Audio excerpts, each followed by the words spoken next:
आज दिनांक 29 गुरुवार रोजी अ,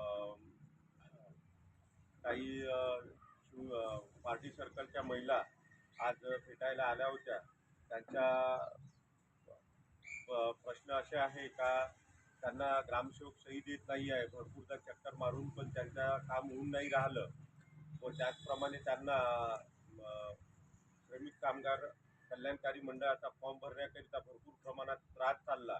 त्या तक्रारी घेऊन त्या महिला आज मला भेटायला आल्या होत्या व त्यांना त्याच्यावर मार्गदर्शन केलं व काही दिवसानंतर आम्ही डिनर सेट वाटप झाल्याच्या नंतर एक गेट टुगेदर कार्यक्रम घेणार आहोत. त्याकरिता सगळ्यांना या प्रश्नाचं उत्तर जिल्ह्यावरून काही अधिकारी लोक येणार आहेत त्यांना इन्व्हाइट करून ते त्यांना मार्गदर्शन करतील असं त्यांना सांगितलं. पुढील काही जर काम राहिलं